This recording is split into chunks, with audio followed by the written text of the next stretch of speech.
In this podcast episode, Jonathan Haidt, a social psychologist, delves into the complexities of modern parenting and the impact it has on children's mental health. He highlights the shift in parenting styles over the years, moving towards a more gentle and lenient approach, especially in progressive families. This shift has led to a generation of children who may struggle to cope with adversity and injustice, as they have not been exposed to the necessary challenges and risks that help build resilience. Haidt emphasizes the importance of childhood as a critical period for brain development and cultural learning. Children, like all mammals, require play and exploration to wire their brains and develop essential skills. However, in today's digital age, where children are often handed smartphones and tablets as a means of distraction, they are missing out on crucial opportunities for growth and development. The over-reliance on technology has replaced traditional forms of play and socialization, leading to a generation of children who may struggle with mental health issues. The conversation also delves into the role of technology in parenting and its impact on children's well-being. Haidt discusses how the constant exposure to screens and social media can have detrimental effects on children's mental health, leading to increased rates of anxiety and depression. He highlights the need for parents to set boundaries and limit screen time to ensure that children have the opportunity to engage in real-world experiences and develop essential social skills. One key aspect that Haidt emphasizes is the importance of risky play in childhood. Children naturally seek out challenges and risks as a way to test their abilities and learn to manage fear and uncertainty. By engaging in activities that push their boundaries, children develop resilience and the ability to face adversity with courage and confidence. However, in today's overly protective parenting culture, children are often shielded from any form of risk or danger, depriving them of valuable learning opportunities. As children enter the school system, they are faced with a new set of challenges, including academic pressure and structured learning environments.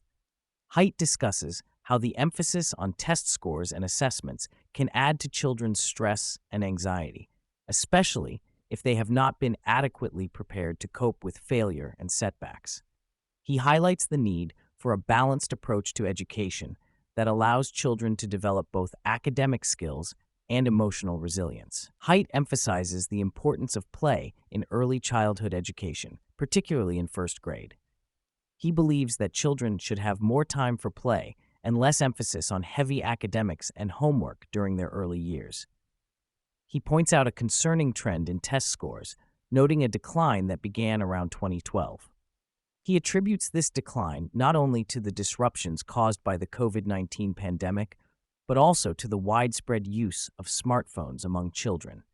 He highlights the negative impact of smartphones on children's attention spans and academic performance, citing a shift towards a phone-based childhood that hinders learning and social development. Haidt raises concerns about the ideological leanings of the education system, particularly in elite schools. He notes a shift towards progressive ideals and a lack of viewpoint diversity, which he believes is contributing to structural stupidity within the educational establishment. He criticizes the focus on racial justice and equity at the expense of teaching core academic skills, leading to a loss of trust among parents and students. He highlights the need for a more balanced approach to education that prioritizes academic excellence and critical thinking. Haidt addresses critics who downplay the impact of smartphones on children's mental health. He challenges their arguments by presenting evidence from correlational and experimental studies that demonstrate a significant correlation between smartphone use and anxiety and depression, especially among girls. He refutes claims that the correlation is small, emphasizing the public health implications of the findings. Haidt also highlights the lack of alternative explanations for the rise in mental health issues among children since the early 2010s, pointing to the pervasive influence of smartphones as a primary factor. Haidt outlines 4 foundational harms of technology on children, focusing on the detrimental effects of excessive screen time. He highlights the decline in face-to-face interactions among children, which are essential for social development and emotional well-being. He points out that virtual interactions through video games lack the same depth and conflict resolution skills that real-world interactions provide. He also discusses the impact of sleep deprivation caused by late-night screen use, leading to mood disturbances and cognitive impairments. Additionally, he addresses attention fragmentation, noting how constant interruptions from screens hinder the development of executive function in children. Boys and girls use technology differently due to their inherent motivations. Boys are more inclined towards video games and YouTube, which cater to their agency motives, while girls prefer visual social media platforms like Instagram and Pinterest, which fulfill their communion motives. The rise of social media has led to a sharp increase in depression and anxiety among girls, starting around 2012 to 2013.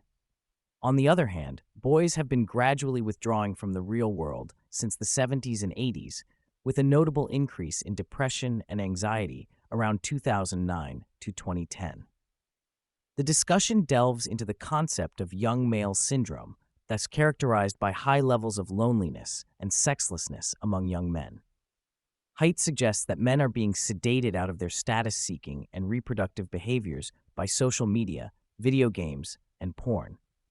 The conversation shifts towards the idea of AI girlfriends and virtual relationships as a solution to approach anxiety and practice flirting. Haidt acknowledges the potential benefits of virtual interactions in helping men improve their social skills and confidence in dating scenarios, but also expresses concerns about the potential negative consequences of virtual relationships, such as objectifying women or unrealistic expectations. One of the key issues discussed is the alarming increase in mental health disorders, particularly among teenage girls. Haidt notes that internalizing disorders such as depression and anxiety have become prevalent among young girls, with rates skyrocketing by 30 to 40%. This trend is attributed to various factors, including the hypersexualization and objectification of girls on social media platforms. Haidt emphasizes the detrimental impact of social media on teenage mental health. The constant exposure to curated images and unrealistic standards leads to feelings of inadequacy and anxiety among young girls. The pressure to conform to beauty standards and seek validation online contributes to a sense of worthlessness and insecurity.